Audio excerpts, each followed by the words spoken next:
residents witnessed the opening of Morne Liberty Park, sports development a priority in Canaries, and Prime Minister continues to champion resilience at the regional level.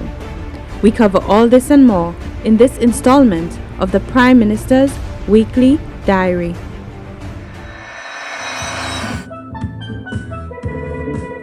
On the afternoon of Sunday, June 2nd, Prime Minister Honorable Alan Michael Shassney joined the residents of Morne Fortune for the official opening of a brand new park in their community. The park, which has been named Morne Liberty Park, is the latest major project to be unveiled under the Constituency Development Program. Several small contractors were engaged for various aspects of the project, and residents were urged to take good care of the park. I applaud the residents of this area who throughout the years have remained confident, have remained determined to see that this park is completed. It is my second term in government, and I am happy to be here this afternoon, not just for myself, but for the residents of the Morne, who have been so patient for so many years to finally be able to deliver the facility that they so long waited for. I know you have asked for more with this park. We wanted this park to have a character that is different from some of the other parks that we have. We didn't want it to be too congested with too many things. We wanted some free space. So you see, we could easily place a 20 by 40 tent on this side. And if we needed to put another one there, we could. And if we needed to put another one over there, we could. Because we want this facility to be one that has multi-use. Prime Minister Honorable Alan Shassney explained that projects like the park sought to impact the lives of the wider community. This community is no different. When you hear how long ago the idea of this park came about, the mid-70s. In the mid-70s, that somebody had a vision to say, wow, this piece of space ought to be dedicated to become a recreational facility. I say that to you to emphasize that while I am so grateful that we've been able, through the assistance of Republic of China, Taiwan, and through the perseverance of the district, your district rep, to bring you this park, don't take it for granted. It is not to say that this is the last community that needed a park. In fact, I can go out through St. Lucia and see many communities that are as equally deserving as yours to have gotten a park. Your district rep made a case, persevered, in order to make sure that you're on the priority list. But as the Prime Minister, the Minister of Finance, and the person who is overall responsible for the entire country, I have to bear that pressure to find the resources to make sure that we can put parks like this throughout the length and breadth of St. Lucia. So the pastor, Mr. Thibbles, everybody who's come up here has said the same thing. Mr. Singh, take care of your park. It's yours. Morne Liberty Park includes a gazebo, tables and benches, a washroom, and eventually a walk around outside the park, which residents, particularly senior citizens, will be encouraged to use for walking and exercise. Free Wi-Fi will also be available at the park.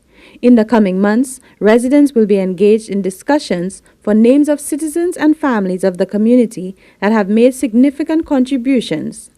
The names selected will then be placed along the walls of the park. We wanted to come up with a name for this park that would symbolize the history and what came out of the battles. And what we came up with was liberty. Liberty is derived from a Latin word liber, which means absence of restraint, no restrictions, the state of being free.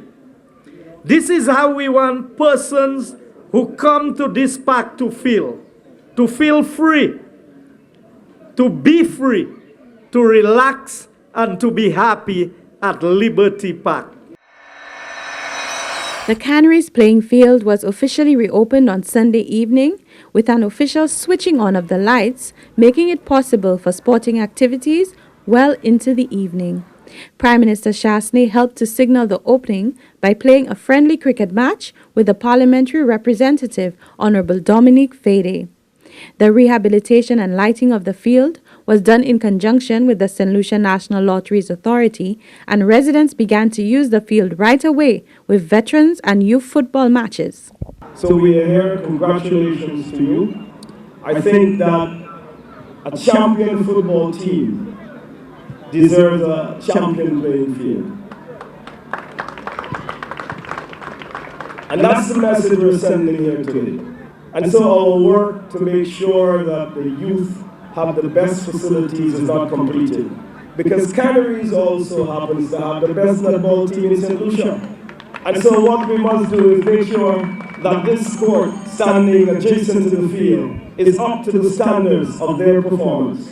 And we're going to make sure that this year that we will give adequate attention to the court to make sure that the champion netball team receives world-class facilities, just as the footballers have done. I am extremely pleased to welcome someone who I consider to be my good friend, someone who I consider to be a great visionary within the Caribbean. He thinks long-term.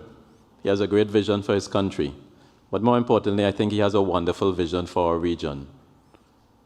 Please welcome Honorable Prime Minister Alan Chastney.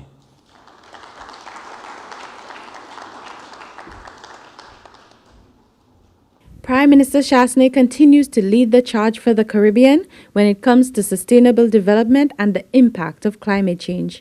The Prime Minister participated in a high-level panel discussion under the theme Vulnerability to Resilience, You Choose, at the Caribbean Development Bank's 49th Annual Meeting of the Board of Governors. The meeting was held at the Hyatt Regency in Port of Spain, Trinidad and Tobago. What's the most important economic input that we're going to have? So if I reach my full potential, meaning that I reach full employment in St. Lucia, do I have the capacity to bring in more labor? The answer is, of course. If I run out of money in my banks and I still have projects that are producing a competitive rate of return, are there more resources outside of St. Lucia that are available? The answer is, of course. But if I run out of land, can I produce more land? And I can't. So it means that my output per acre becomes the measurement I must use in order to reach my full potential. So I just want to say that, for me, that's what we need to come to terms of what our potential is, relate it back to capacity, and then understand what the constraints to growth are relative to the competitiveness on a global basis. The purpose of the event was to highlight the current and planned initiatives in regional economies to reduce their vulnerability and strengthen resilience. On Thursday this week, the government also marked 3 years in office on June 6 and published a list of over 100 achievements by the administration, which include security initiatives, fiscal measures, advancements in education, development of tourism, and the enhancement of the agricultural sector.